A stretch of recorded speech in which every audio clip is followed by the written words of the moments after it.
Oke, selamat malam Bapak Ibu, saudara sekalian. Shalom untuk kita semua. Malam ini kita melanjutkan online Bible study kita, Kitab Markus sesi kedua, saudara. Sesi kedua ini kita baru masuk ke dalam pembacaan detailnya ya. Saya beri tema awal pelayanan Yesus. Untuk itu mari kita berdoa lebih dulu. Mari saudara. Bapa di surga, terima kasih untuk setiap kesempatan yang kami masih miliki. Biarlah dari hari ke hari, dari waktu ke waktu, kami semakin menghayati, semakin mengerti dan bagaimana hidup berkenan bagi Tuhan. Sebab ada banyak hal yang kami mau belajar Tuhan. Karena roh memang penurut tapi daging lemah. Terima kasih untuk program online Bible Study ini. Kau urapi juga mulut hambamu untuk menyampaikan kebenaran ini. Ya, di dalam nama Tuhan Yesus kami berdoa. Amin. Baik, Bapak Ibu, saudara sekalian. eh saya share dulu screen-nya ya. Ya, malam ini adalah sesi kedua Kitab Markus, awal pelayanan Yesus. Latar belakangnya kita sudah bahas sebenarnya, saudara, tapi nggak apa-apa.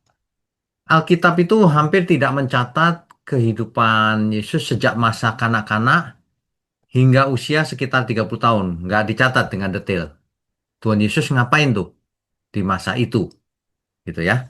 Coba kita baca Lukas pasal 3 ayat 23.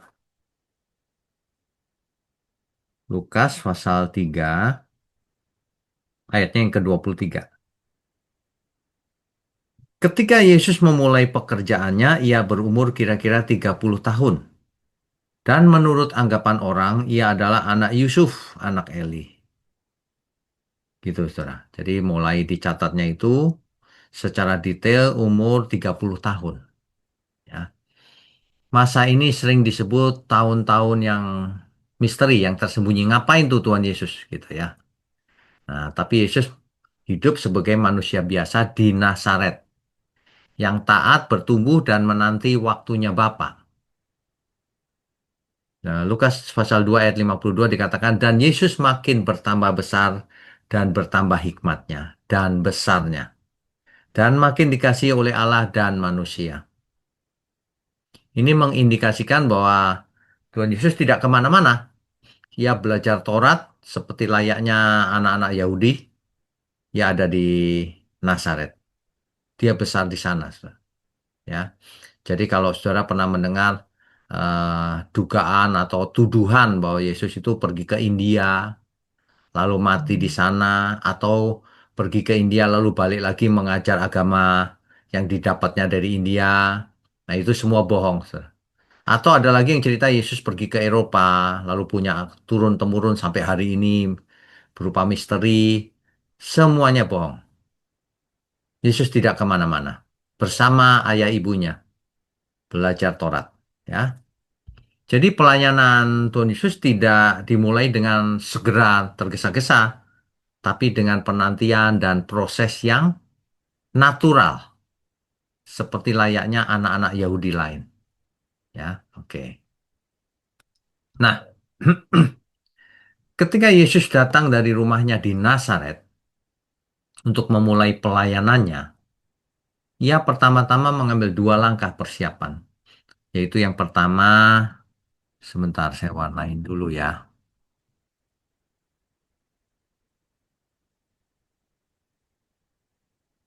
Ya, yang pertama adalah ia harus dibaptis oleh Yohanes di Sungai Yordan.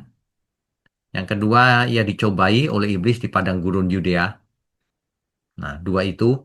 Nah, barulah setelah pencobaan itu, Yesus kembali ke Galilea dan kemudian menetapkan pusat pelayanannya di Kapernaum. Kapernaum, saudara. Ya, oke. Ini eh, ini slide-nya, gambarnya di sebelah kiri, saudara. Ini Nazaret, kota Nazaret.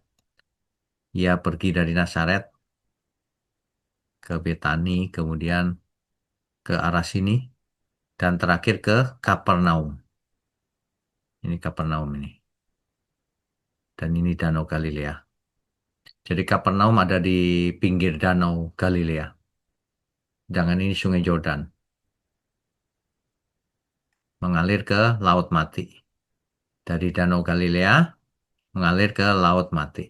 Ya, oke, kita lanjutkan. Ya, jadi kita akan membaca dua pasal malam ini. Pasal satu dan pasal 2. Markus pasal 1 ayat 1. Tanpa basa-basi, Markus lalu langsung menulis, inilah permulaan Injil tentang Yesus Kristus, Anak Allah.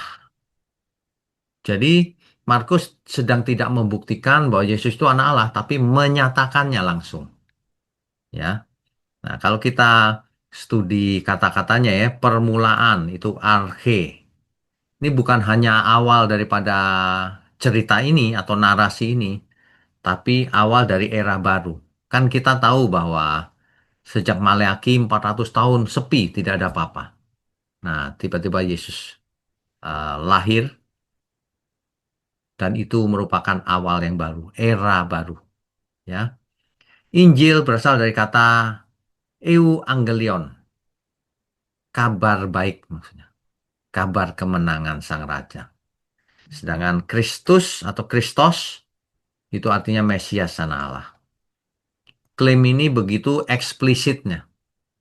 Makanya orang Yahudi marah besar karena ketika Yesus dihakimi di pengadilan agama, Sanhedrin, Yesus secara eksplisit ditanya oleh imam kepala, apakah engkau Mesias, anak yang maha tinggi? Yesus menjawab, akulah dia.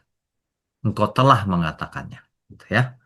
Jadi kitab Markus langsung menyatakan tentang kristologi. Tanpa silsilah atau kisah kelahiran. Tapi langsung menuju kepada waktu Yesus dibaptis. Melompat di sana. Jadi kalau mau tahu silsilah dan kisah kelahiran, itu adanya di Matius dan Injil yang lain, Lukas. Gitu ya.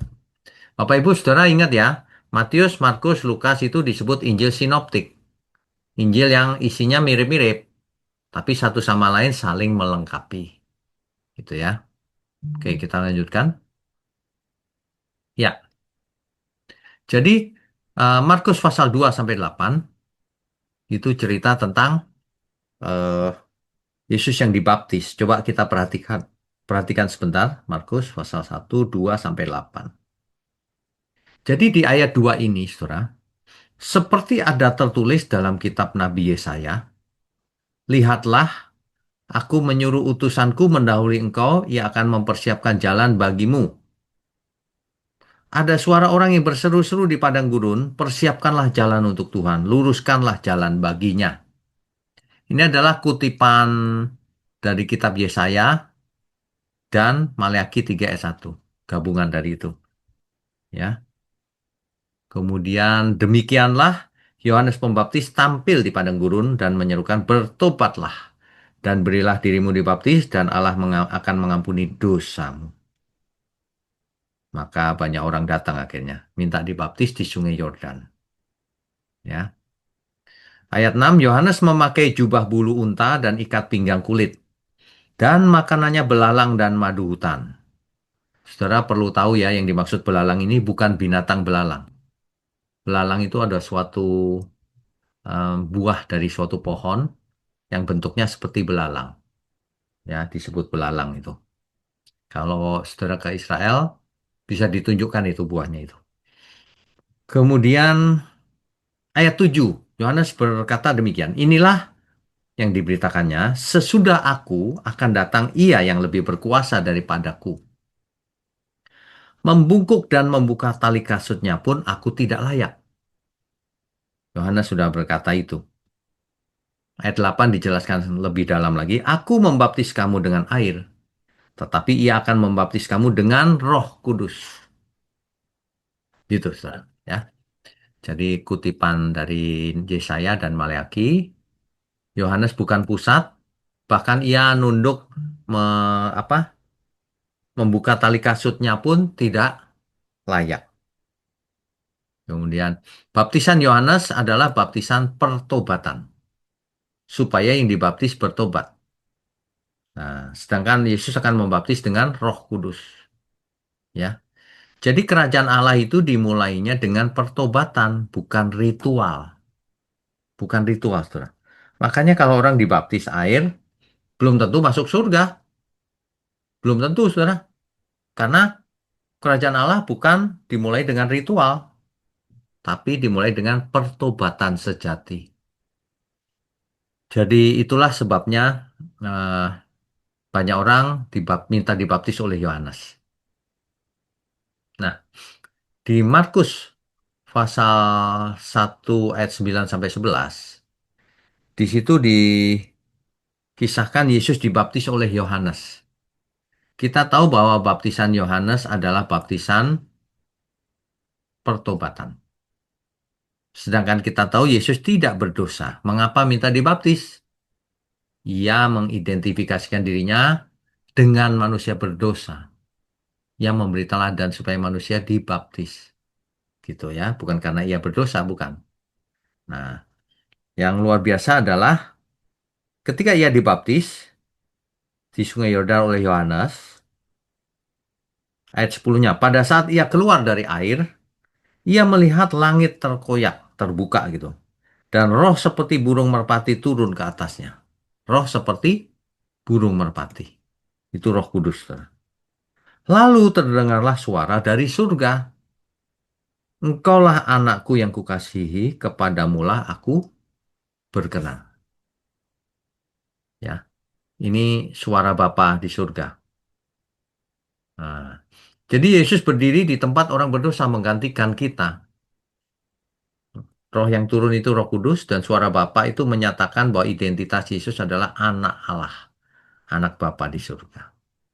Jadi, saudara, pelayanan Yesus dimulai bukan dengan mujizat, bukan, tetapi dengan perkenanan Bapa. Ya, inilah anak yang kukasih, kepadanya aku berkenan, itu dimulai pelayanan Tuhan Yesus. Ya, oke. Nah, setelah dibaptis, perhatikan baik-baik nih, saudara. Setelah dibaptis, ayat 12-nya ini, segera sesudah itu roh memimpin dia ke padang gurun. Di padang gurun itu ia tinggal 40 hari lamanya. Dicobai oleh iblis. Ia berada di sana di antara binatang-binatang liar dan malaikat-malaikat melayani dia. Bapak Ibu Saudara, di kitab Markus, pencobaan di padang gurun tidak detail. Singkat sekali, hanya 2 ayat. Makanya Injil sinoptik satu sama lain saling melengkapi, saling menjelaskan. Kalau mau lihat jelasnya, pencobanya berupa apa saja, baca kitab Matius misalnya. Kan kita sudah bahas di pertemuan yang lalu ya. Jadi roh membawa Yesus ke padang gurun setelah dibaptis loh itu. Setelah Bapak mengatakan inilah anak yang kukasihi. Lalu untuk dicoba iblis dan kemudian dilayani malaikat ketika sudah menang. Jadi sebelum Yesus melayani manusia, ia ditempa dalam kesunyian dan peperangan rohani. Kali ini Yesus menang di tempat Adam dan Israel gagal. Adam dan Israel gagal kan di bumi. Nah, Yesus menang, saudara. Ya. Nah, kalau mau detailnya, Bapak Ibu Saudara bisa baca Matius pasal 4 ayat 1 sampai 11. Kita sudah bahas di sesi waktu kitab Matius ya. Jadi yang perlu kita perhatikan di sini adalah prinsip rohani. Apa itu? Konfirmasi ilahi seringkali diikuti dengan konfrontasi rohani. Makanya jangan heran ketika seseorang bertobat, pencobaannya makin hebat. Itu sudah sesuai Alkitab. Ketika kita bertobat, malah dicobai kita. Orang mau bertobat, ketemu di gereja orang yang nggak benar. Yang membuat hatinya tersinggung berat. Yang membuat ia bisa tersandung. Nah itu ujian sebenarnya. Jadi jangan heran kalau kita belajar kebenaran, banyak yang menyerang kita. Kan itu sebenarnya aneh ya, tapi itulah faktanya. Kita tidak buat salah, diserang habis-habisan supaya kita tidak bertobat. Makanya orang yang baru pertama kali bertobat langsung serangannya muncul, langsung. Jangan pernah menyerah, ya. Nah, Yesus dicobai dalam 3 area utama. Itu ditulis di kitab Matius sih, tapi. Yang pertama kebutuhan jasmaninya, roti. Jika engkau anak Allah, gitu kan, ubahlah batu ini menjadi roti, gitu. Lalu dijawab oleh Tuhan Yesus, manusia hidup bukan dari roti saja, tapi dari setiap firman yang keluar dari mulut Allah, kan begitu. Yang kedua dicobai ambisi rohani, ya, mencari sensasi. Kan kau anak Allah, gitu. Terjun saja dari hubungan baik Allah, nanti malaikat pasti menatangmu, gitu ya. Dan yang terakhir pencobaannya adalah kekuasaan dunia. Kalau kau menyembah aku akan kuberikan seluruh dunia. Nah, ini dia. Banyak manusia memilih seluruh dunia, harta, dibandingkan dengan keselamatan. Itu ditawarin iblis kekayaan seluruh dunia mau. Ya habislah, tidak lulus. Jadi Yesus menang bukan karena kuasa ilahinya. Jadi banyak orang membayangkan Yesus dicobai iblis lalu ahli adu kuasa, adu tenaga ajaib, bukan. Ya, Yesus menang karena ia kembali kepada firman Allah. Sebab ada tertulis. Makanya ini menjadi teladan buat kita. Belajarlah firman Tuhan yang benar. Sehingga kalau ada ujian, kita bisa menang. Sebab ada tertulis. Sebab menurut firman Tuhan, gak begitu. Jadi kalau saudara punya siapapun, ya, tapi kalau tidak sesuai firman Tuhan, berarti dia salah. Kita harus lebih menghormati firman Tuhan dibandingkan siapapun di dunia ini, termasuk orang tua kita. Bukan berarti harus kurang ajar sama orang tua, tidak. Tapi kalau orang tua ngajarnya salah, kita tidak boleh ikuti. Sebab yang utama adalah Tuhan. Justru kita harus menjadi berkat bagi orang tua. Kalau orang tua kita salah lalu kita hakimi, atau kita ngikut malah, gak jadi berkat. Justru kita nggak ikut, tetapi kita menjadi teladan yang benar begini loh, gitu. Ya, oke. Jadi pelayanan Yesus berdiri di atas ketaatan pada firman, bukan karena karismanya anak Allah, ketaatannya pada firman. Begitu juga dengan kita semua harusnya. Ya, jadi inti khotbah Tuhan Yesus ada di ayat 14-15. Saya bacakan ya. Sesudah Yohanes ditangkap, datanglah Yesus ke Galilea memberitakan Injil Allah. Katanya, waktunya telah genap. Sudah tiba maksudnya. Kerajaan Allah sudah dekat. Bertobatlah dan percayalah kepada Injil. Waktunya telah genap. Genap di sini waktunya itu kairos. Momentum. Waktu Tuhan. Sudah tiba waktunya. Kerajaan Allah itu pemerintahan Allah. Bukan soal wilayah di bumi, bukan. Pemerintahan Allah. Apakah kita diperintah oleh Tuhan atau tidak? Bertobat itu metanoite. Akar katanya metanoia. Ya, itu perubahan arah hidup atau perubahan cara berpikir, mindsetnya berubah. Kalau percaya ini kan, bertobat kan, kalau percaya itu pisteu, pisteuete, artinya menyerahkan diri sepenuhnya kepada yang dipercayai. Jadi dengan demikian banyak orang yang sudah merasa percaya itu belum percaya sebenarnya. Sebelum menyerahkan diri seluruh hidup kita untuk dipakai Tuhan. Barulah itu namanya percaya. Itu bukan berarti semua kita harus jadi pendeta, tidak. Tapi hidupku ini dipakai Tuhan. Bagaimana? Kudus. Bagaimana? Bermanfaat untuk menyelamatkan banyak jiwa. Ikut serta dalam pekerjaan Tuhan. Mendukung pekerjaan Tuhan. Menjadi alat menyebarkan kebenaran. Dan jangan buat dosa. Itu maksudnya. Ya.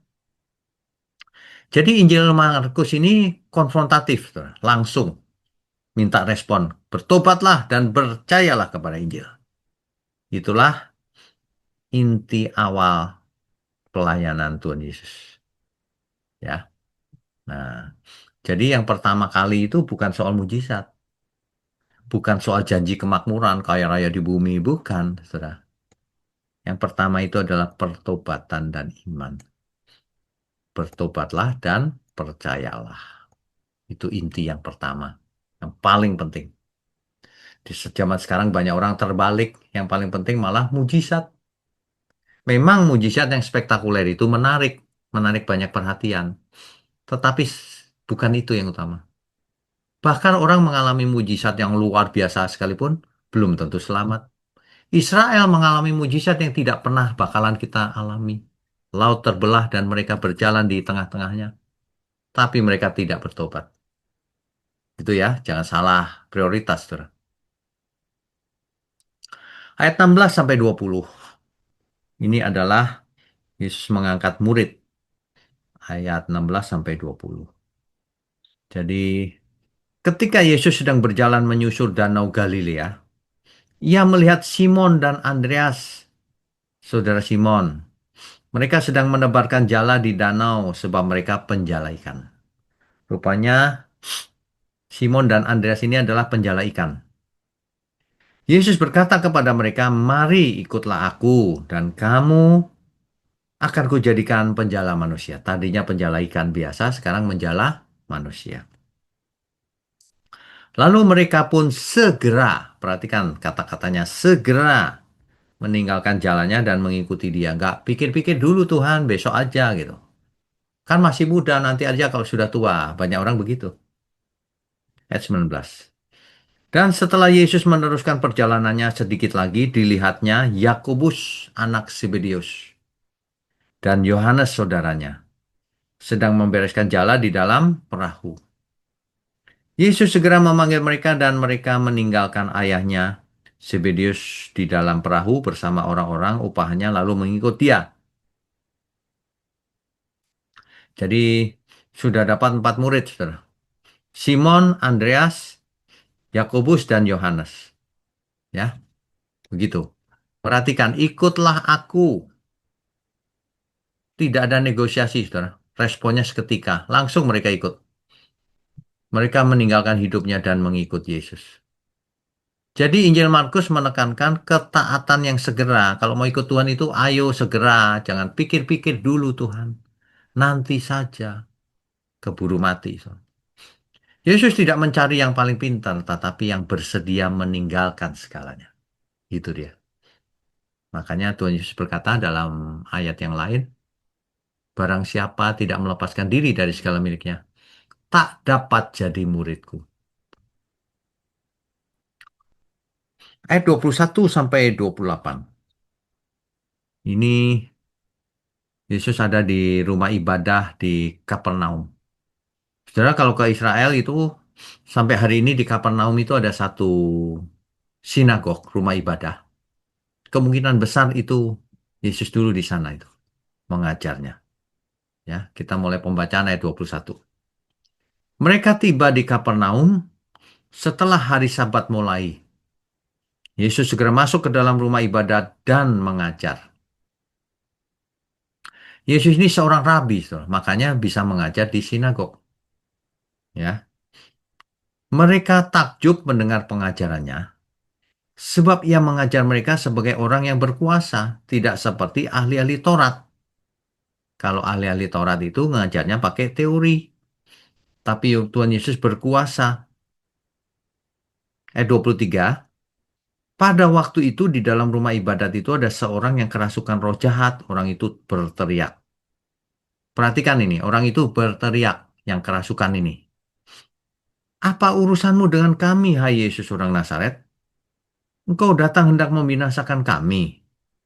Aku tahu siapa engkau, yang kudus dari Allah. Rupanya roh jahat ini ketakutan karena ia tahu bahwa Yesus itu yang kudus dari Allah. Tetapi Yesus menghardiknya katanya, diam, keluarlah daripadanya. Roh jahat itu menggoncang-goncang orang itu dan sambil menjerit dengan suara yang nyaring ia keluar daripadanya. Semua orang yang ada di sana, mereka tak semua takjub sehingga mereka memperbincangkannya katanya, apa ini? Suatu ajaran baru. Ia berkata-kata dengan kuasa, roh-roh jahat pun diperintahnya dan mereka taat kepadanya. Lalu tersebarlah dengan cepat kabar tentang dia ke segala penjuru di seluruh Galilea. Terkenal langsung, saudara. Ya, jadi Tuhan Yesus, orang-orang takjub, heran. Apa ini? Kok bisa ya Roro jadi perintahnya dan taat lagi? Jadi mengusir roh jahat, roh jahat itu mengenal Yesus. Tapi Yesus membungkam roh jahat dengan kuasa, saudara. Ya, jadi otoritas Tuhan Yesus ini bukan dari tradisi, bukan dari jabatan juga, tapi identitas ilahi. Teringat tadi kita baca waktu dibaptis ada suara dari surga. Inilah anak yang kukasihi, kepadanya aku berkenan. Nah itu identitas ilahinya Yesus itu. Dari Bapa di surga langsung. Ayat 29 sampai 39, saudara. Ya. Sekeluarnya dari rumah ibadat itu, Yesus dengan Yakobus dan Yohanes pergi ke rumah Simon dan Andreas. Ibu mertua Simon terbaring karena sakit demam. Mereka segera memberitahukan keadaannya kepada Yesus. Saudara, kalau ke Israel di Kapernaum, itu sinagog dan rumah mertua Petrus itu tidak jauh. Ini ceritanya ya. Ayat 31.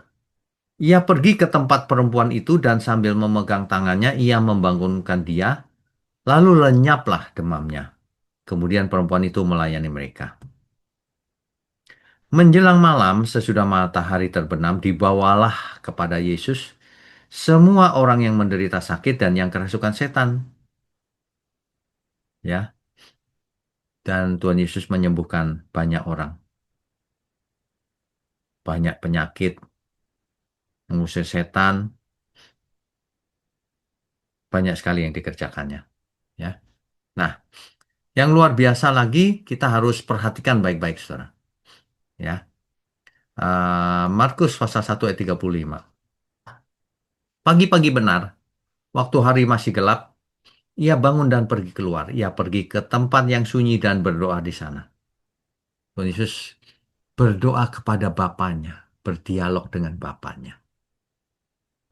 Injil Markus menegaskan Yesus lebih memilih keheningan bersama Bapa daripada sorak-sorai massa.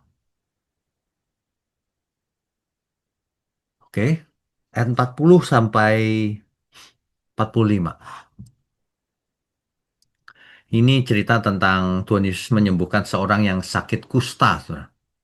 Ya, seorang yang sakit kusta datang kepada Yesus dan sambil berlutut di hadapannya, ia memohon bantuannya, katanya, kalau engkau mau, engkau dapat mentahirkan aku, menyembuhkan ya. Maka tergeraklah hatinya oleh belas kasihan, lalu ia mengulurkan tangannya, menjamah orang itu dan berkata kepadanya, aku mau, jadilah engkau tahir. Seketika itu juga lenyaplah penyakit kusta orang itu, dan ia menjadi tahir. Segera ia menyuruh orang itu pergi dengan peringatan keras, ingatlah, janganlah engkau memberitahukan apa-apa tentang hal ini kepada siapapun, tetapi pergilah, perlihatkan dirimu kepada imam dan persembahkanlah untuk pentahiranmu persembahan yang diperintahkan oleh Musa sebagai bukti bagi mereka. Tetapi orang itu pergi memberitakan peristiwa itu dan menyebarkannya kemana-mana. Sehingga Yesus tidak dapat lagi terang-terangan masuk ke dalam kota. Ia tinggal di luar di tempat-tempat yang sepi, namun orang terus juga datang kepadanya dari segala penjuru. Saudara perhatikan baik-baik, ya. Setiap kali Tuhan Yesus membuat mujizat, jangan cerita ke orang-orang. Nanti orang-orang berbondong-bondong cari Tuhan Yesus karena mujizat. Itu yang Tuhan tidak mau.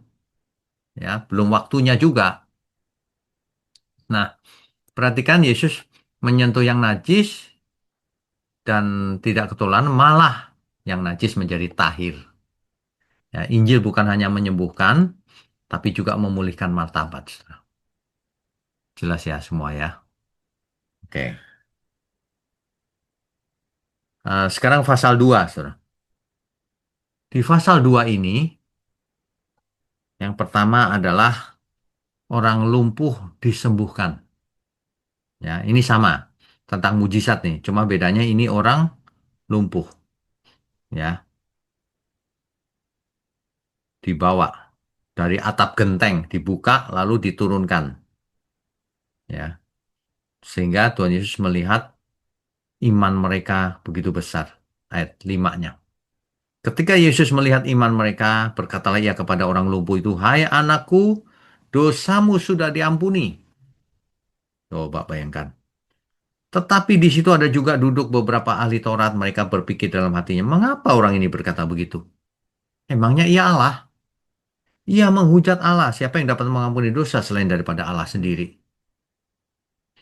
Tetapi Yesus segera mengetahui dalam hatinya bahwa mereka berpikir demikian. Lalu ia berkata kepada mereka, "Mengapa kamu berpikir begitu dalam hatimu? Manakah lebih mudah mengatakan kepada orang lumpuh ini, dosamu sudah diampuni, atau mengatakan bangunlah, angkatlah tilammu dan berjalan? Tetapi supaya kamu tahu bahwa di dunia ini anak manusia berkuasa mengampuni dosa." Yang dimaksud anak manusia adalah dirinya sendiri, Mesias. Berkatalah ia kepada orang lumpuh itu, "Kepadamu kukatakan bangunlah, angkatlah tempat tidurmu dan pulanglah ke rumahmu." Dan orang itu pun bangun, segera mengangkat tempat tidurnya dan pergi keluar di hadapan orang-orang itu sehingga mereka semua takjub lalu memuliakan Allah, katanya. Yang begini belum pernah kita lihat. Gitu, saudara. Ya. Nah, di ayat 13 sampai 17. Tunggu ya, tadi. Oke. Sekarang 13 sampai 17. Sesudah itu Yesus pergi lagi ke pantai danau dan seluruh orang banyak datang kepadanya. Lalu ia mengajar mereka. Selalu, saudara. Tuhan Yesus pergi kemana, banyak orang datang. Kemudian ketika ia berjalan lewat di situ, ia melihat Lewi anak Alfeus duduk di rumah cukai. Lalu ia berkata kepadanya, "Ikutlah aku." Maka berdirilah Lewi lalu mengikuti dia. Saudara tahu siapa yang dimaksud Lewi? Kita sudah bahas di sesi-sesi yang lalu. Yang dimaksud Lewi itu Matius, saudara. Ya. Jadi ini Matius dipanggil untuk mengikuti Yesus. Maka berdirilah Lewi lalu mengikut dia. Kemudian ketika Yesus makan di rumah orang itu, banyak pemungut cukai dan orang berdosa makan bersama-sama dia dan murid-muridnya, sebab banyak orang yang mengikuti dia. Nah, ketika ahli-ahli Taurat dari golongan Farisi melihat bahwa ia makan dengan pemungut cukai dan orang berdosa itu, berkatalah mereka kepada murid-muridnya, "Mengapa ia makan bersama-sama dengan pemungut cukai dan orang berdosa?" Yesus mendengar dan berkata kepada mereka, "Bukan orang sehat yang memerlukan tabib, tetapi orang sakit. Aku datang bukan untuk memanggil orang benar, melainkan orang berdosa." Saudara, ini ini yang paling penting nih, saudara. Tuhan Yesus datang untuk orang berdosa, sedangkan kita tahu semua kita berdosa. Kalau orang Farisi tidak merasa berdosa, ya dia tidak selamat, saudara. Nah, Lewi dalam hal ini pemungut cukai. Jadi yang dimaksud Matius ya, eh, pemungut cukai itu punya dosa sosial karena menjadi kaki tangannya Romawi. Di samping itu dia suka memungut lebih dari yang seharusnya. Dosa religius karena ia melanggar hukum Taurat. Tidak boleh memungut bunga menurut hukum Taurat ya. Malah Yesus duduk bersama mereka. Perhatikan ya saudara, gereja itu bukan museumnya orang-orang suci, tetapi rumah sakit orang-orang berdosa. Jangan ada di antara kita kalau lihat orang lain, dia orang berdosa tuh, gak kayak saya.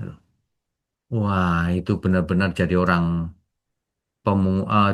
Farisi ahli Taurat. Di gereja ada yang begitu, jangan ya saudara ya. Jangan pernah lagi begitu. Justru gereja itu harus menampung banyak orang berdosa supaya bertobat. Kita terima sebagai saudara, kan gitu. Bukan dihakimi, dijauhi, dituduh-tuduh. Aduh, saudara belajar di mana ya selama ini ya? Kok bisa begitu sikapnya ya? Gereja itu rumah sakitnya orang berdosa.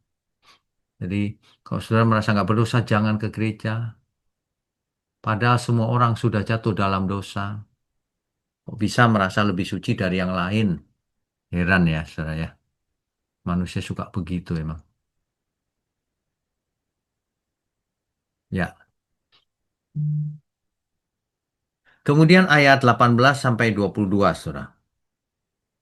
Pada suatu kali ketika murid-murid Yohanes dan orang-orang Farisi sedang berpuasa, datanglah orang-orang dan mengatakan kepada Yesus, "Mengapa murid-murid Yohanes dan murid-murid orang Farisi berpuasa, tapi murid-muridmu tidak?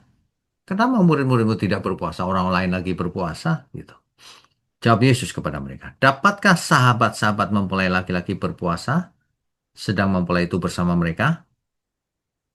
Selama mempelai bersama mereka, mereka tidak dapat berpuasa. Tetapi waktunya akan datang, mempelai itu diambil dari mereka, dan pada waktu itulah mereka akan berpuasa."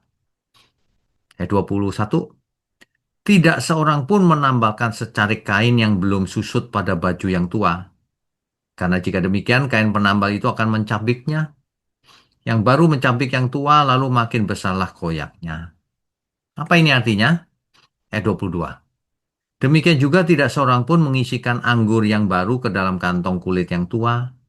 Karena jika demikian, anggur itu akan mengoyakkan kantong itu, sehingga anggur itu dan kantongnya dua-duanya terbuang.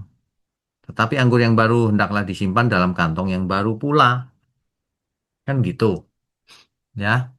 Jadi, eh, ini menunjukkan bahwa kekristenan itu bukan reformasi agama sebelumnya, tetapi ciptaan baru, sesuatu yang baru, saudara. Sesuatu yang baru, ya. Yang lama sudah berlalu, ciptaan baru. Oke, berikutnya ayat 23 sampai 28. Ini sangat penting, saudara. Ini kontroversi di zaman itu. Ayat 23. Pada suatu kali pada hari Sabat, Yesus berjalan di ladang gandum dan sementara berjalan murid-muridnya memetik bulir gandum. Maka kata orang-orang Farisi kepadanya, "Lihat, mengapa mereka berbuat sesuatu yang tidak diperbolehkan pada hari Sabat? Hari Sabat kok memetik gandum gitu?" Jawabnya kepada mereka, "Belum pernahkah kamu baca apa yang dilakukan Daud ketika ia dan mereka yang mengikutinya kekurangan dan kelaparan? Dan bagaimana ia masuk ke dalam rumah Allah waktu Abiatar menjabat sebagai imam besar, lalu makan roti sajian itu, yang tidak boleh dimakan kecuali oleh imam-imam, dan memberinya juga kepada pengikut-pengikutnya." Lalu kata Yesus kepada mereka, "Hari Sabat diadakan untuk manusia, dan bukan manusia untuk hari Sabat. Jadi anak manusia adalah juga Tuhan atas hari Sabat." Banyak manusia itu hari itu apa ya? Mengutamakan hari Sabat, mengkultuskan hari Sabat. Padahal hari Sabat itu dibuat untuk manusia, bukan manusia yang untuk hari Sabat. Bukan manusia harus nurut hari Sabat lalu tidak punya kasih, bukan. Mengerti nggak ya maksudnya ya? Nah, zaman sekarang aja masih ada yang mengkultuskan hari Sabat. Kalau ibadah itu cuma hari Sabat. Salah. Ibadah itu seluruh hidup kita. Mau hari Senin, hari Selasa, tetap ibadah. Bukan cuma hari Sabat. Ya. Hidup kita harus berkenan. Lagi pula ibadah itu bukan cuma ritual. Hari Sabat ritual doang apa artinya? Arti inilah Tuhan Yesus mengaku bahwa ia Tuhan atas hari Sabat. Memetik gandum nggak apa-apa untuk kebaikan itu. Jangan mengkultuskan hari Sabat. Makanya di antara saudara sekarang ya, kalau ada orang yang, kamu nggak merayakan Sabat ya. Kalau orang Kristen memang tidak. Kalau Yahudi ya, itu yang benar. Makanya Alkitab berkata, jangan ada di antara kamu yang terintimidasi kalau disalah-salahin sama orang. Tentang, kok kamu nggak merayakan Sabat? Kok kamu nggak merayakan hari baru, bulan baru, seperti orang Yahudi perjanjian lama? Jangan dianggap orang itu, saudara. Firman Tuhan jelas itu. Ya. Oke. Eh, Yesus menyatakan otoritas atas hukum Taurat. Ya. Inilah klaim mesianik. Makanya orang Farisi ahli Taurat sakit hati, saudara. Ya.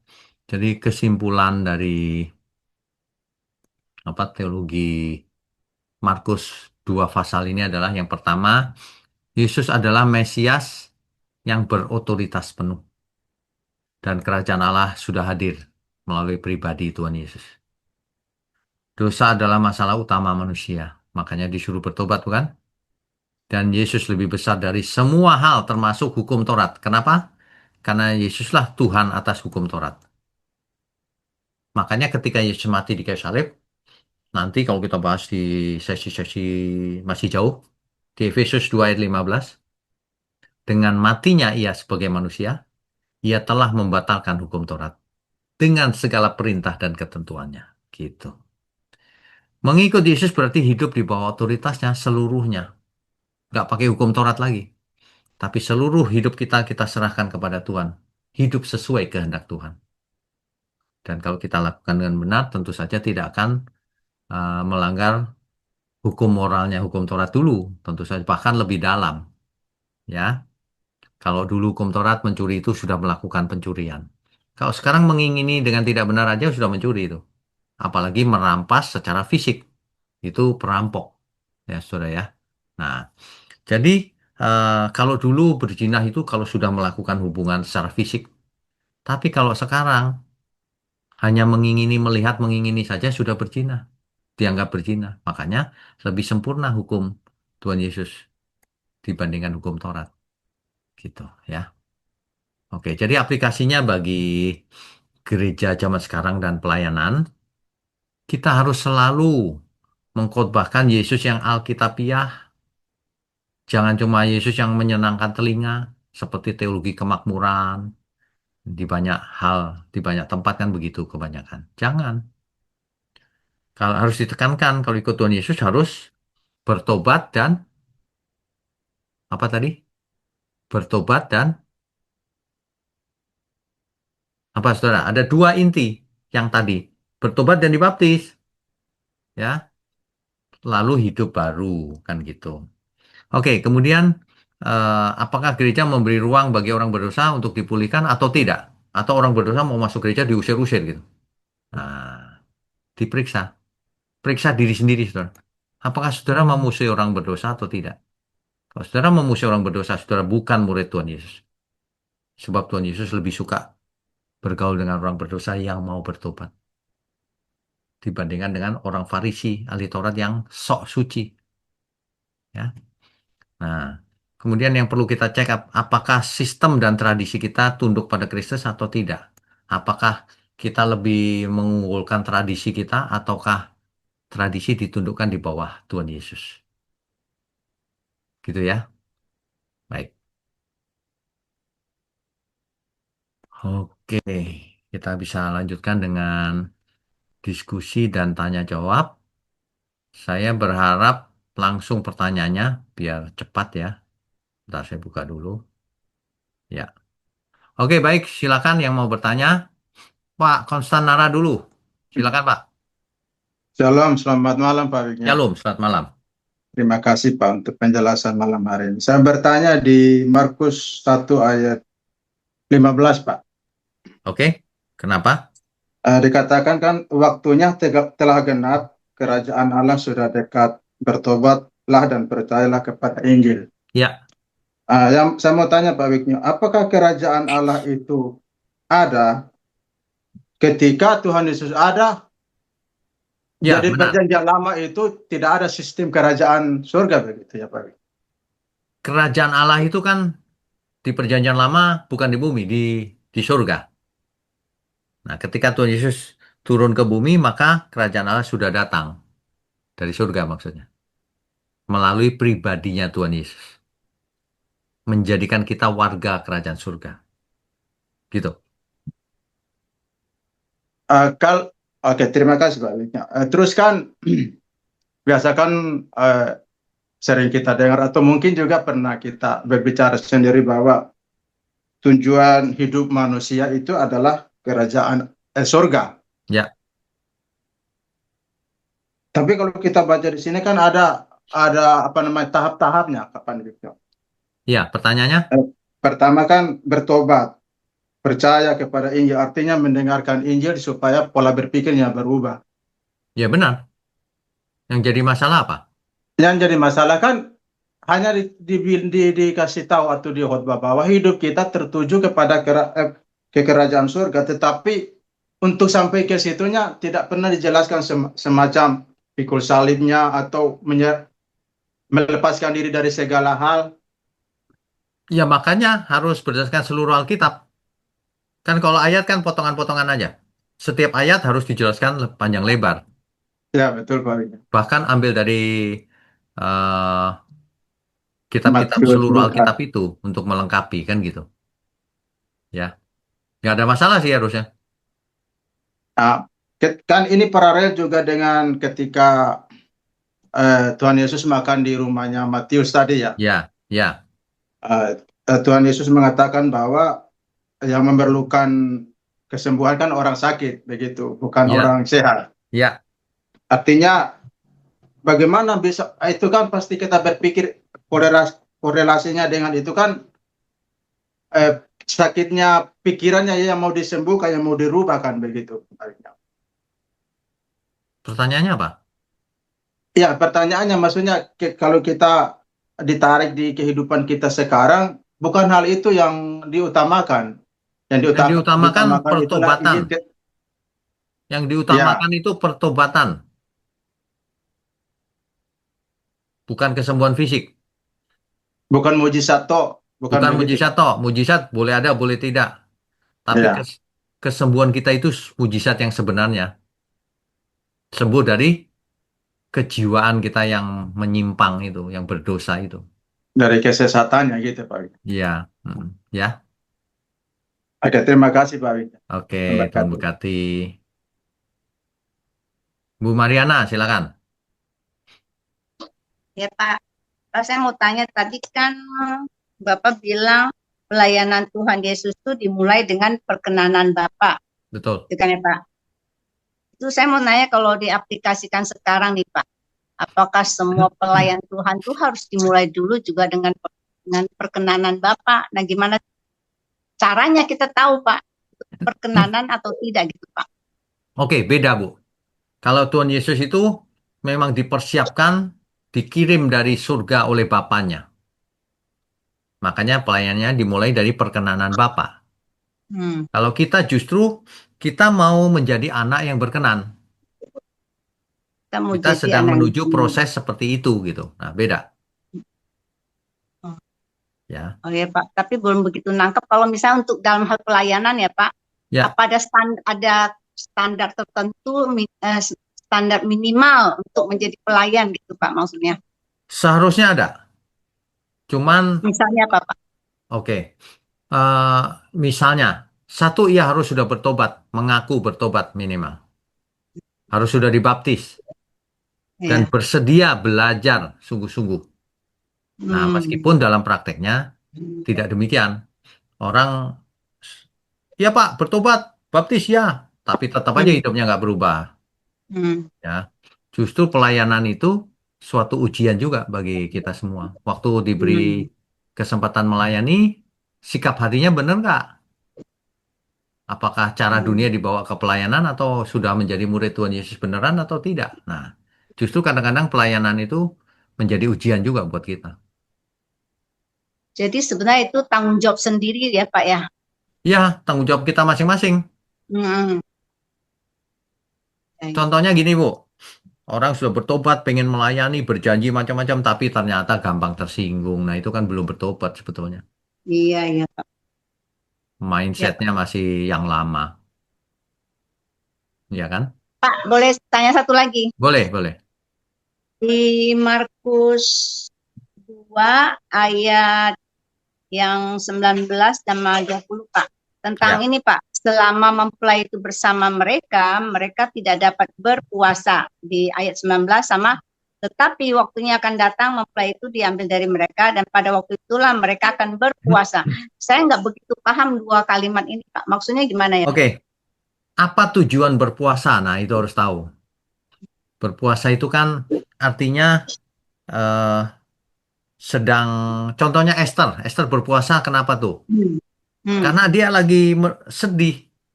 Dia sedang meratap. Dia sedang Ya, minta pertolongan Tuhan. Gitu. ya. Jadi bukan gini ya, puasa itu supaya dapat jodoh, ya bukan. Puasa itu banyak orang begitu. Puasa itu Iya, justru Pak. ada Ada beban. motivasinya ya, Pak. Iya, motivasinya itu beban, keselamatan pasti. Bukan Hmm. soal rumahnya biar gede, bukan. Hmm. Keselamatan. Nah, makanya ketika sudah bersama Tuhan, apanya yang mau dipuasain? Oh, Nanti ketika Tuhan diambil, baru orang meratap gitu. Ada sesuatu yang harus dipuasain gitu. Nah, makanya Tuhan juga tidak meninggalkan kita seorang diri. Ada Roh Kudus juga gitu. Pak, Ya. itu berarti kalau sekarang doa puasa itu gimana ya, Pak? Kalau ada Sebenarnya, wujud tertentu gitu. ya, sebenarnya doa puasa itu bagus, baik-baik saja. Hmm. Hmm. Tetapi jangan dijadikan semacam ritual. Oh, kalau aku doa puasa nanti dapet nih berkatnya. Nah, jangan Oh, iya. gitu-gitu. Karena mau Iya. kita puasa mau enggak itu motivasi kita harus tetap benar. Lagi pula, kalau saya ditanya, kita perlu puasa Hmm. nggak? Perlu. Puasanya seumur hidup. Tapi bukan puasa Puasa, makan minum, puasa puasa dosa, hati ya, puasa dosa. puasa dosa. Buat apa? Puasa makan minum sebulan, 2 bulan dan sebagainya. Berapa hari? Setelah itu buat dosa lagi. Buat apa? Ya kan? Kan Ya. kadang-kadang kita dengar kan, jangan gitu bro, gua nggak boleh ngomong sembarangan lagi puasa soalnya. Lah emangnya kalau nggak puasa boleh? Kan mengesankan seolah-olah kalau lagi nggak puasa boleh nih gitu. Hmm. Nggak benar konsepnya. Justru yang benar itu Hmm. kita puasa selama-lamanya. Hmm. Puasa Iya, iya, dosa. iya, Pak, paham. Jadi berarti kalau kita misalnya nih, ini untuk satu wujud tertentu nih, untuk satu perkara yang kepengen banget dikabulkan, puasa itu mungkin kurang tepat gitu kali ya Pak ya, maksudnya ya, karena Sebenarnya motivasinya untuk sendiri ya Pak. sebenarnya nggak apa-apa juga sih Bu. Cuman jangan sampai itu menjadi rumusan gitu. Nanti jadi Oh agamawi. iya iya iya, ya, Ya oke tulus paham aja gitu. paham. Tuhan aku puasa Mhm. Tuhan. Kalau boleh. Nah ya boleh aja nggak apa-apa. Iya iya, asal jangan jadi rumusan dan Nah patokan gitu ya ya Pak ya. nanti Paham paham. nanti kasih tahu temennya, gua puasa dapet lo. Lu puasa nanti dapet jodoh lah. Gitu-gitu. Jadi salah Iya ajarannya. iya iya, Ya. Pak, paham Pak, Ya. paham. Oke. Ya. Baik, Ya. makasih ya Pak. Tuhan berkati. Ya. Tuhan berkati Pak. Pak Adi, silakan Pak Adi. Shalom, Pak Wiknyo. Shalom. Ya, ini saya mau tanya tentang kebangkitan Kristus, kebangkitan Yesus. Ya. Jadi kan ini kan amat penting apa namanya diberitakan ke semua orang gitu ya Pak ya, karena Ya. tanpa kebangkitan Kristus itu apa yang dilakukan sama Kristus itu nggak berhasil gitu Pak. Ya. Jadi kemenangannya di kebangkitannya. Ya. Nah, waktu kita menjelaskan kepada orang, jika ada pertanyaan, eh, siapa yang membangkitkan? Waktu kemarin Pak Wiknyo sudah menjelaskan eh, yang membangkitkan adalah Allah eh, melalui perantaraan Roh Kudus, Betul. gitu ya Pak ya. Ya. Tapi saya melihatnya sedikit berbeda Pak. Oke, gimana melihatnya? Berbeda. Eh, bukankah itu adalah kerjasama ketiganya Pak? Mana ayatnya? Kerjasama. Mana Hah? ayatnya? Saya nggak mau pendapat-pendapat. Ayatnya tunjukin saya. Bukan dengan ayat maksudnya Pak. Jadi maksud Enggak. saya Kalau maksud saya, hakikat maksud dia, kata si A, si B, saya nggak mau dengar. Mana ayatnya dasarnya? Sebab setiap kali kita bicara atau mengambil kesimpulan, harus ada dalilnya, harus ada dasarnya. iya, maksud saya nih sebelum saya ngomong itu Pak, karena saya kan nggak inget ayatnya. Jadi hakikatnya kan ketiganya adalah Allah Pak. Cuman Jangan, perannya itu jangan, berbeda-beda. jangan pakai pikiran sendiri. Jangan Mm-mm. lompat-lompat. Harus dari ayat. Kalau ayat belum tahu, ya nggak bisa bahas. Ayatnya tunjukin saya. Ayatnya yang ayat berapanya saya nggak inget Pak. Ya, kalau Cuman nggak ingat nggak bisa nanya, Pak. ketiganya ada ayatnya sebetulnya yang rohnya, yang peran peran dari Yesusnya itu, Yesus dia bilang aku yang yang mengambil dan aku yang bisa apa gitu. Jadi dia punya kuasa untuk membangkitkan kan, Pak? Kisah Para Rasul 2 ayat 24. Allah telah membangkitkan dia dari antara orang mati. Allah di sini siapa? Allah Bapa. Allah Betul? Bapak. Betul. Iya. Mm-mm. Allah yang telah membangkitkan Tuhan akan membangkitkan kita juga oleh kuasanya. Allah di situ siapa? Allah Bapa ya. Allah- Iya, Membangkitkan Tuhan. Tuhan di situ siapa? Tuhan Yesus. Tuhan Yesus. Jelas Mm-mm. ya? Nah, makanya eh, kalau kalau Yohanes 10 ayat 18, tidak seorang pun mengambil nyawaku daripadaku, melainkan aku memberikannya menurut kehendakku sendiri. Perhatikan, memberikan ya. Aku berkuasa memberikannya dan berkuasa mengambilnya kembali. Gitu Ya kan ya? itu Pak, maksudnya iya itu. Oke, Ya, oke. Nah, ya. perlu diketahui kuasa Tuhan Yesus asalnya dari mana? Hakikatnya dia Allah kan, Pak? Kuasanya Tuhan Yesus dari mana? Jawab dulu. Allah, Allah. Nah, ya sudah, semua sumbernya Bapa. Makanya Tuhan Yesus berkata ketika bangkit, segala Mm-mm. kuasa di langit dan di bumi diberikan Mm-mm. Bapa kepadaku. Mm-mm. Nah, ya udah jelas dari Bapa. Jadi Bukan Tuhan bukan Yesus karya bangkit sendiri gitu, bukan. Bukan Yesus bangkit sendiri. karya ketiganya gitu Pak maksudnya. Seperti Jangan waktu waktu jangan membuat teori sendiri, harus ada ayatnya. kayak kejadian Roma gitu Pak. 8 ayat 11. Roh Dia yang telah membangkitkan Yesus dari antara orang mati diam di dalam kamu. Roh Dia yang telah membangkitkan Yesus dari antara orang mati. Dianya siapa? Roh Bapa, yaitu Roh Kudus. Gitu. Berarti Roh Kudus ada perannya juga kan Pak ya? Pasti, karena ada Jadi ayatnya. Ini ayatnya. Roh kesimpulannya Kudus. kerjasama ketiganya atau gimana Pak? Yang jelas Yesus dibangkitkan kata-katanya, bukan bangkit sendiri. Dibangkitkan. Ya, dibangkitkan oleh siapa? Oleh kuasa Allah. Ada ya ayatnya ya. Iya, iya. Oleh apalagi oleh roh yang dari Dia, roh Allah, Oh Roh Allah. Kudus. Mm. Nah, ketika Yesus bicara, aku aku bisa menyerahkan dan mengambilnya kembali kan? Iya, Nah, iya. waktu mengambilnya kembali dari mana asalnya kuasanya? Tetap dari Allah, Allah Bapa. Dan Allah juga. Mm. Karena tertulis dengan jelas segala kuasa di langit di bumi ada dalam tanganku sekarang, diberikan kepada Dia dari Bapa.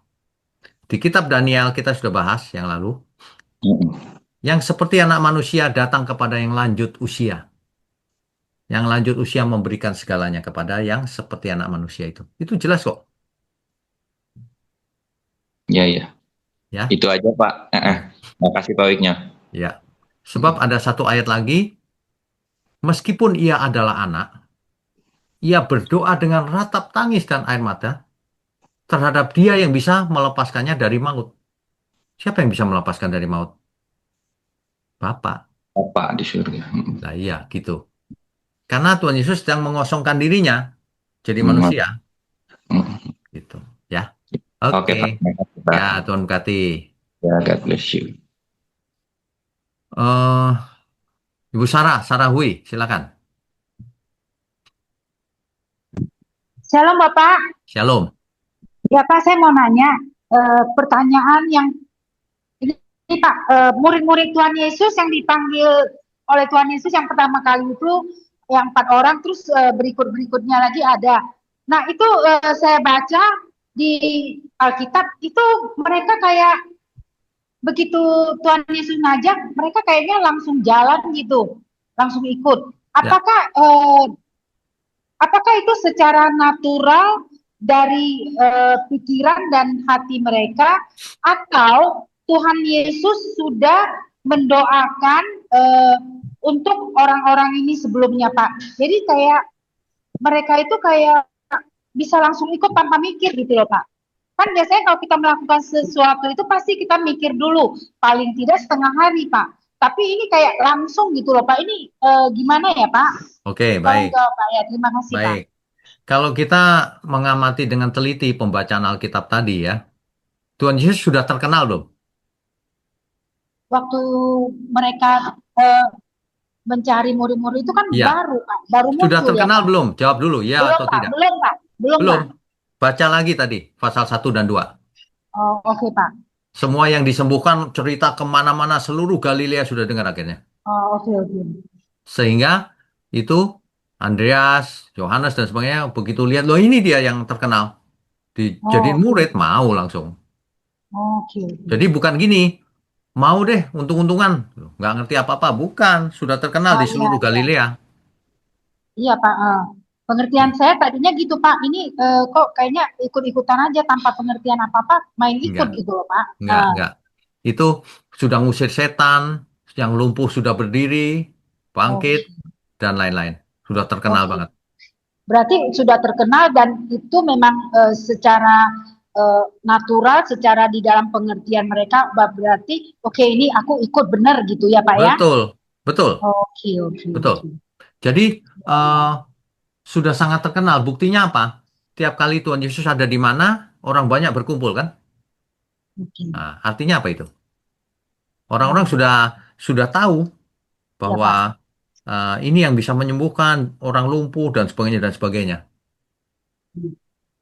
Dan pada saat itu apakah Tuhan Yesus perlu mencek mereka lagi Pak? Kayak kita kan kalau misalnya mau terima karyawan atau mau menerima murid atau menerima seseorang di dalam kumpulan kita, kita kan perlu meneliti, mencek mereka Pak. Dan Tuhan Yesus apakah mencek mereka ya Pak? Atau langsung Tidak, Tuhan Yesus tidak. ya bilang ajak Tuhan gitu. Tuhan tidak ngecek. Justru Tuhan memilih. Kalau Tuhan melakukan checking, memeriksa dulu, Tuhan akan Ya, pilih yang pintar-pintar. Tapi Tuhan oke. tidak begitu. Tuhan Ya. pilih saja yang mau. Sebab kalau Hmm. yang pintar nanti pikir-pikir dulu. Kalau yang Oke. kaya, pikir-pikir dulu. Nah, ini yang orang-orang sederhana langsung mau. Tuhan mau yang begitu. Berarti semua ini prosesnya secara natural ya Pak? Ya, betul. Natural. Oke, dan juga berdasarkan bahwa Allah Bapa itu memberikan pilihan bagi manusia ya Pak. Ya, Ya, berarti pada makanya, saat itu ya Pak. makanya Tuhan Yesus diberikan karunia luar biasa, istimewa. Hmm. Supaya apa? Supaya orang-orang lihat ini loh Mesias. Masa kamu nggak ngerti sih? Gitu. Ya, Kan ya, Yohanes Pembaptis pernah ragu kan waktu di penjara. ya, Lalu Pak. Tuhan Yesus berkata apa? Masa kamu nggak tahu sih? Yang lumpuh berdiri, yang buta dicelikan, yang mati bangkit. Masa kamu nggak tahu siapa aku? Gitu. Ya, Pak. Jadi Yohanes juga pun dia sempat ragu ya Pak ya. Ya, Yohanes Pembaptis ya. Ya, padahal dia pembaptis dan dia juga membaptis Tuhan Yesus ya Pak. Padahal dia sendiri yang berkata, inilah anak domba Allah yang menghapus dosa dunia. Iya. Tapi Itu ketika di kenapa ya penjara, Pak? Ya, ragu. itu kenapa ya Pak bisa sampai ada suatu saat itu dia timbul keraguan itu ya Pak? Karena pengertian dia tentang Mesias itu beda. Kan pengertian Oh, Mesias hari itu kan mengharapkan Mesias itu jadi raja. Seperti iya Pak. Raja Daud atau Salomo. Iya Pak. Nah gitu. Iya. Beda. Lama-lama ragu dia. Bener nggak ya? Oke. Gitu. Ya. Tapi akhirnya Tuhan teguhkan dia bahwa inilah Ya, kebenarannya ya Pak. ya betul. Masa kamu nggak Iya. tahu sih? Lihatlah Iya. apa yang kulakukan gitu. Iya. Karena ini penting juga Pak, karena kalau memang Tuhan memilih orang itu dan Tuhan mengasihi orang itu, pasti selalu Tuhan kasih konfirmasi lagi supaya orang itu nggak terhilang ya Pak. Betul, betul. Ya, karena Pasti. sayang Pak. Nah, iya Pak. Betul, betul. Hmm. Ya. Oke, paham Pak. Terima kasih Pak. Tuhan Yesus Oke, memberkati. Tuhan berkati. Iya Pak. Pak Irwan, silakan Pak Irwan. Shalom Pak Wigno. Shalom. Maaf off cam Pak. Ya, nggak apa-apa. Em, Pertanyaan saya mengenai Tuhan Yesus berkata bahwa siapa yang percaya pada aku akan melakukan apa yang aku lakukan. Mengenai pendidikan anak-anak kita misalnya, sehubungan dengan kurangnya information mengenai 4 tahun sampai 30 tahun, jangka yang sangat banyak untuk anak-anak muda dan sebagainya. Bagaimana kita misalnya sebagai orang tua untuk mendidik anak? Saya tahu di Amsal misalnya dan di Ibrani mengenai menghajar anak. Saya pikirnya itu bukan fisik, tapi banyak di negara-negara misalnya kalau kita melakukan penghajaran fisik itu bisa berurusan dengan hukum misalnya.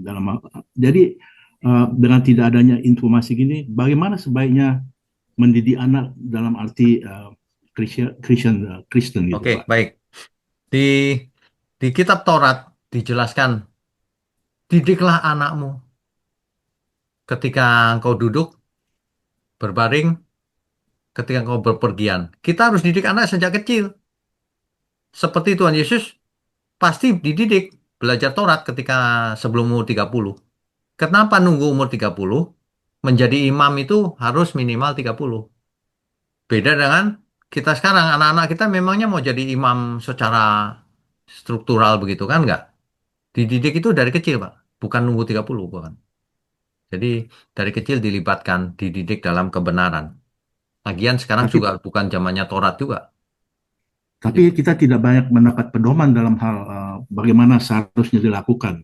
Dan sekarang ini memang masa-masa itu adalah masa-masa kritis untuk anak-anak muda. Jadi Oke, dengan adanya minim pedoman itu bagaimana Pak seharusnya? oke. Fisik misalnya. Prinsip dasar Alkitab itu, lakukan segala sesuatunya untuk Tuhan. Bagaimana kita bisa mendidik anak dengan baik? Kita harus berusaha dengan baik. Belajar mendidik anak dengan baik. Tapi yang pertama, anak harus dibawa ke Tuhan. Takut akan Tuhan. Nah, kalau soal matematika ya diajar matematika, dileskan kalau nggak ada waktu. Kan ada banyak hal yang kita lakukan. Kan kita nggak bicara soal teknisnya. Tapi prinsip dasarnya kita harus benar. Lakukan semua untuk Tuhan. Gitu. Jadi kalau berdasarkan kasih berarti seperti fisik, hukuman fisik itu sebenarnya tidak cocok, Pak. Loh, yang dimaksud Alkitab itu menghajar itu bukan hukuman fisik loh, Pak. Jangan salah mengerti ya. Ya, Menghajar itu maksud saya bukan hukuman banyak, fisik, disiplin. ya, maksud saya banyak orang-orang tua misalnya percaya bahwa itu adalah fisik, Pak. Ya Salah, Pak. salah. Ya salah kalau gitu. Baik, Pak. Sebab begini, mau hukum fisik juga boleh. Kalau cuma nyentil, masa nggak boleh? Sentil di kaki kan nggak bahaya, Pak. Boleh, Ya, kenapa tidak? Jewer boleh nggak? Boleh. Kalau anak kita bandel dijewer, ayo buat PR. Kan gitu. Homeworknya belum dikerjakan. Boleh, Pak. Tapi kalau menyiksa ya nggak boleh. Itu lain lagi, itu kekerasan itu. baik, Pak. Ya, oke. Terima kasih, Pak. God Tuhan bless. berkati. Eh, Berikutnya, Ibu Ivon. Langsung pertanyaannya, Bu. Ya, Pak. Waktu Tuhan Yesus dibaptis ada Roh Kudus seperti burung merpati. Ya, Itu apakah Roh Kudus itu mempunyai bentuk atau itu sebagai simbol? Kalau sebagai simbol menyimbolkan apa? oke, baik. Jadi, yang namanya roh itu bukan fisik, ya. Nah, kalau pemandangan seperti burung merpati, seperti ya, Ya, itu penglihatan, bukan hmm, burung beneran, bukan. Itu penglihatan, gitu. oke. Jadi, jangan diartikan fisik, karena yang namanya roh itu bukan fisik. Sama dengan gini, apa ya misalnya ya, penampilan malaikat gitu, punya sayap gitu, kan bukan fisik itu. Maksud saya bukan Hmm, fisik itu adalah bukan fisik seperti ini. iya, iya, Fisik surgawi bisa saja. Gitu. iya, iya, Ya, iya. tapi kalau yang ini burung merpati, itu penglihatan pasti. Apakah ada yang tersirat dalam pemandangan itu, Pak? Memilih seperti burung merpati, bukan seperti singa, seperti Oh, burung merpati kan simbol dari damai kan, damai sejahtera, simbol dari ketulusan, ketaatan, simbol hmm. yang baik-baik semua gitu. Pakainya Oh burung ya, merpati. Ya, ya.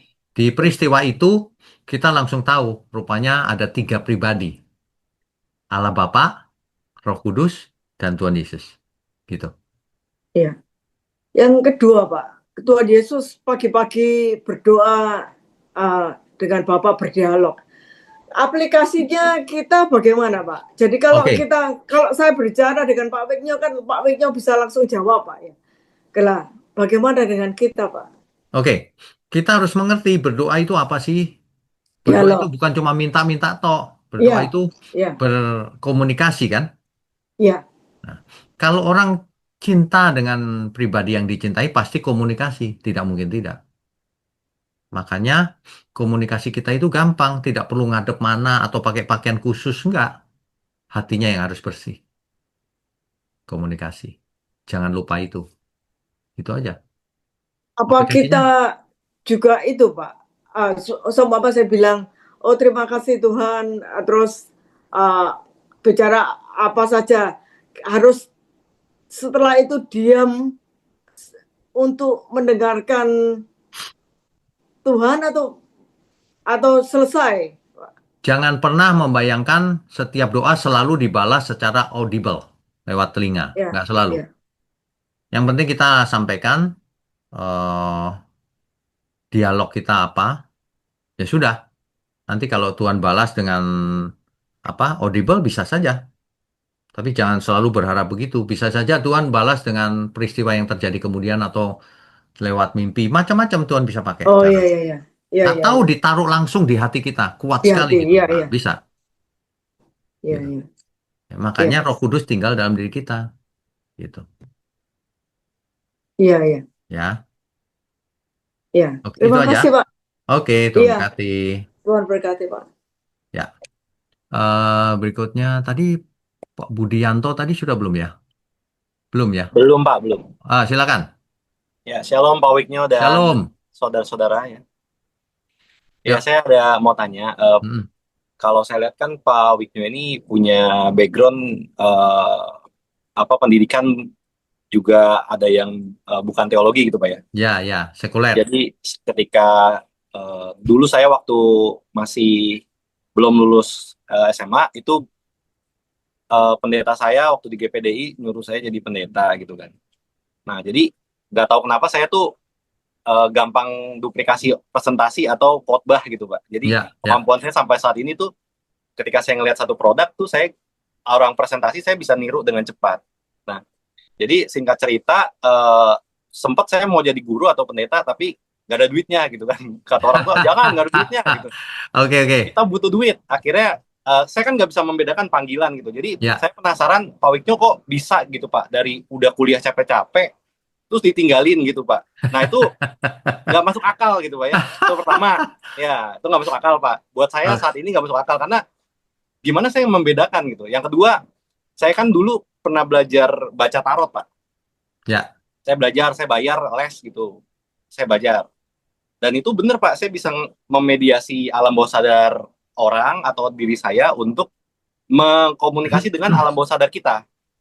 Nah, beberapa kali Pak, ketika saya lagi dalam masalah yang memang krusial gitu ya, saya berdoa dengan sungguh-sungguh sampai mungkin menangis atau gimana, lagi masalah gitu Pak ya. Menangis terus saya membuka tarot itu seolah-olah itu ada petunjuk di situ. Nah, apakah ini menjadi satu yang menyesatkan atau tidak? Karena nggak tahu kenapa jawabannya itu menenangkan dan kayaknya ada kebenarannya di situ. Contoh, Oke, baik. ya jadi mungkin nggak usah kasih contoh lah Pak. Intinya Ya, itu ngerti. aja sih Pak. Oke, kurang ngerti. lebih itu. Sekarang begini, yang pertama, yang kedua dulu saya jawab, tarot. Jangan pernah bermain begitu-begitu. Kenapa? Karena kalau cuma ukuran kebenaran kan bukan soal perasaan. Kalau perasaan aku jadi tenang. Orang yang ke dukun itu tenang loh pulangnya. Sudah dikasih jimat, tenang dia. Udah tenang nih. Jadi bukan itu ukurannya. Ya, kita harus tidak boleh mendua hati juga. Tuhan aja udah. Yang tarot dan sebagainya itu omong kosong semua itu.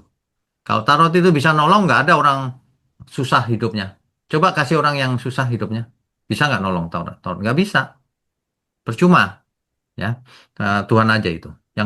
Yang pertanyaan pertama agak berat jawabnya nih. Jadi kenapa saya background sekuler kok bisa jadi pendeta akhirnya gitu ya? Kalau saya sudah pernah cerita, waktu saya masih kecil saya nggak pernah bercita-cita jadi pendeta, nggak pernah. Ya, makanya eh, ketika sudah perjalanannya kan panjang ceritanya, susah hati dan sebagainya, akhirnya akhirnya saya tahu bahwa saya dipanggil. Akhirnya saya entah dipanggil, entah saya menyerahkan diri, dua-duanya menurut saya. Jadi akhirnya aku mau Tuhan, gitu. Kenapa? Karena saya lihat banyak sekali yang tidak mengkhotbahkan kebenaran. Jadi saya merasa ini salah ini, meskipun saya belum jadi pendeta. Ini salah ini, karena saya rajin baca Alkitab sebenarnya sendiri. Ini salah ini, makanya akhirnya oh nggak ada ya. Akhirnya saya menyerah sama Tuhan. Tuhan, aku aja yang bicara. Itu. Nah, jadilah sesuai kehendakmu kan gitu kan. Tapi itu benar loh. Tapi itu benar loh. Tiba-tiba itu bukan tiba-tiba sih, kan proses panjang. Di suatu titik itu aku ikut aja Tuhan. Udah, ikut aja pokoknya. Udah nggak mikir yang lain gitu. Tapi jangan salah ya, ketika saya ada di sekuler, saya persiapkan segalanya. Saya dulu kan pegang Asia Pasifik dan sebagainya. Kerjaan saya cukup bagus. Nah, jadi saya bukannya nol sama sekali, enggak juga.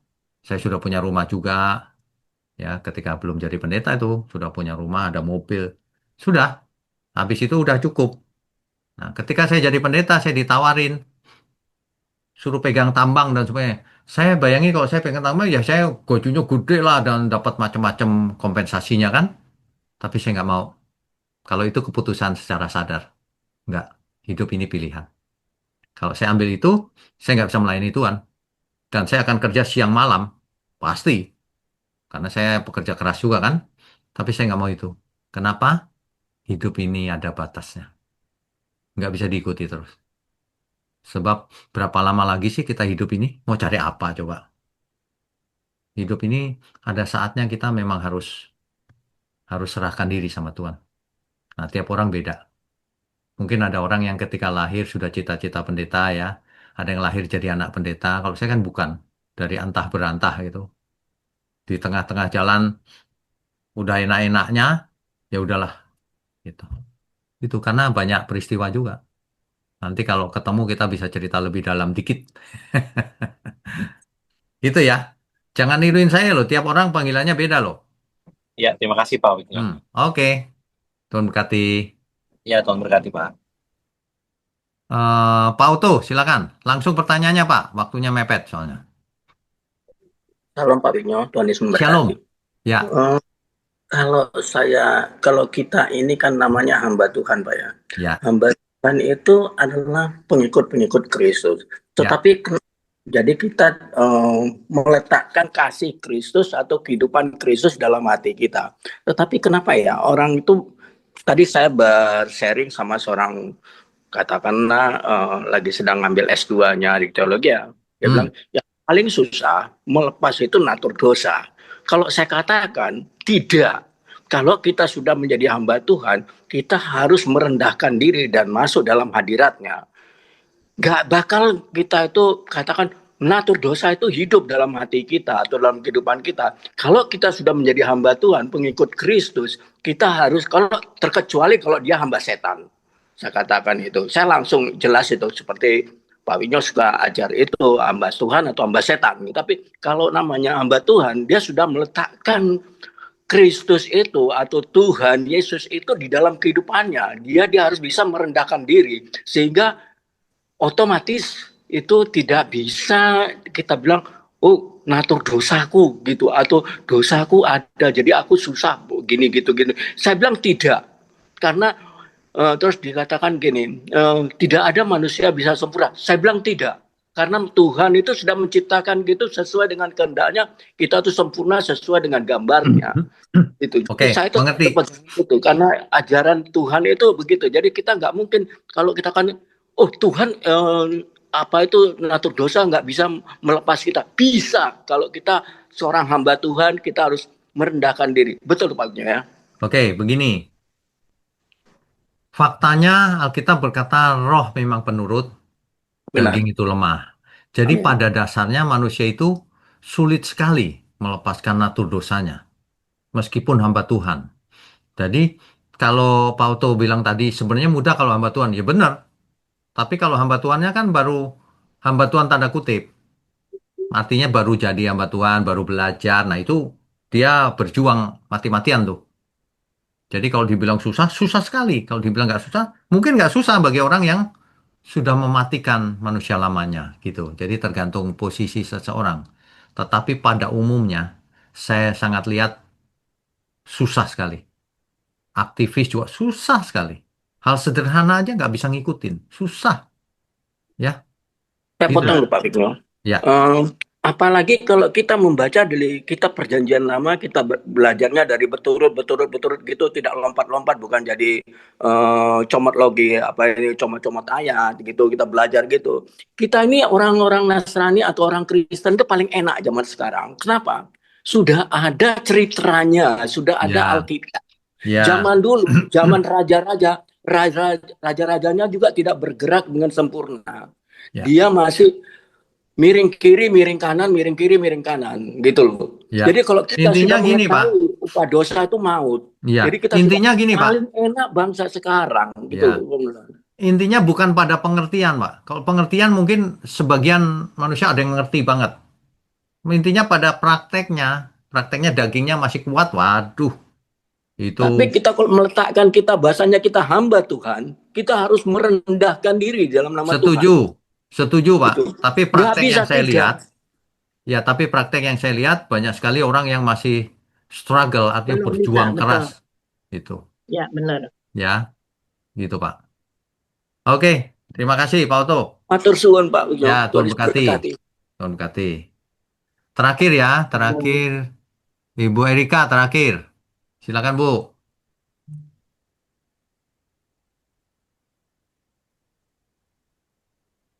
Bu, Shalom, Pak Shalom ya. Tanto.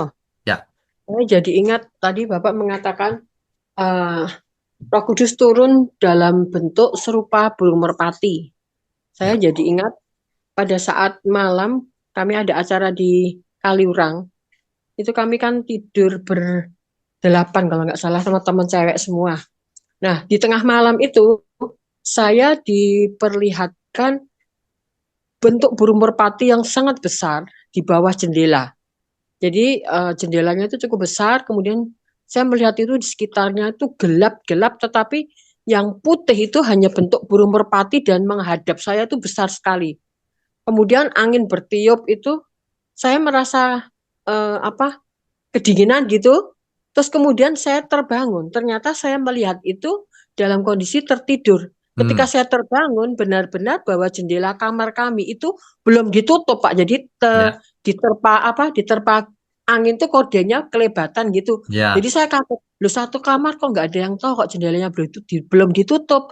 Saya melihat apakah benar itu belum ditutup atau memang terbuka ketika saya bermimpi gitu loh. Tapi ya. saya benar-benar melihat bentuk burung merpati. Nah, apakah itu juga serupa itu? Ada sesuatu kah dengan saya melihat seperti itu? Baik. Jadi sebenarnya Tuhan bisa pakai berbagai cara untuk berkomunikasi dengan kita. Nah, yang Ya, Ibu lihat itu saya nggak bisa pastikan karena bukan saya yang ngalamin ya, Bu. Tapi ya ya, kalau Tuhan mau bicara lewat situ bisa. Atau berupa mimpi juga bisa, Bu, memang. Karena yang namanya penglihatan kalau di perjanjian lama itu kan mimpi. Bisa juga. ya. Jadi kita nggak boleh membatasi diri juga. Nggak apa-apa kalau, oh Tuhan, Tuhan kuatkan aku. Bisa, gitu. Ya, Kemudian di dalam pekerjaan itu saya melihat bahwa pekerjaan Roh Kudus ternyata apa ya? Kurang dilakukan gitu, walaupun teman-teman kami itu seiman gitu karena berbagai macam gereja gitu loh Pak. ya, Seringkali saya melihat kok kayak gitu orang Kristen kok seperti itu ya. Saya melihat ya, jadi penglihatan itu ketika saya melihat malam gelap ada burung merpati putih yang besar sekali itu gelap. Seolah-olah di sekitar pekerjaan saya itu walaupun Kristen tetapi mereka dalam kegelapan dan ya hanya Roh Kudus yang menerangi begitu. Karena di ya, pekerjaan kan berbagai macam Pak yang mencari ya, ya, uang banyak, pangkat dan sebagainya begitu. Jadi ya, kayaknya digelapkan dengan tujuan-tujuan yang mungkin Pak Tanto tadi mengatakan hanya mengejar berkat begitu. iya. Banyak sekali yang begitu memang, Bu. Kristen tapi kompromi. Ya, Aduh, sedih. ya. Saya kadang Ya, berpikir ternyata Kristen tidak Takut Tuhan ya menjamin Pak. enggak. Roh Kudus itu bekerja di dalam dirinya sehingga menuntun jalan hidupnya. Betul. Tetapi hanya sekedar dalam bentuk khotbah seperti yang Bapak ceritakan, khotbahnya nggak benar gitu. Saya seringkali hati saya juga terganggu ketika khotbah-khotbah itu kok cuma lip service gitu loh, tidak Ya, dihidupi karena kan kami bergaul setiap hari. Kok ya, bisa ya kayak gitu ya?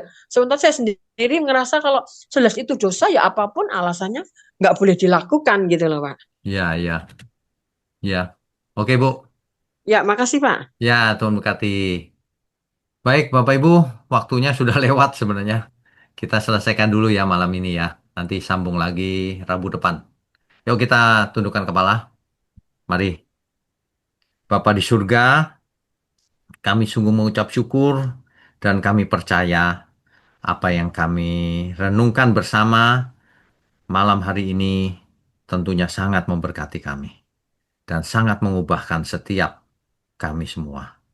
Terima kasih untuk GMM Gereja Mula-Mula. Terima kasih untuk seluruh pelayan Tuhan dan jemaat Tuhan dimanapun berada. Makasih, hanya dalam nama Tuhan Yesus kami berdoa dan mengucap syukur. Amin.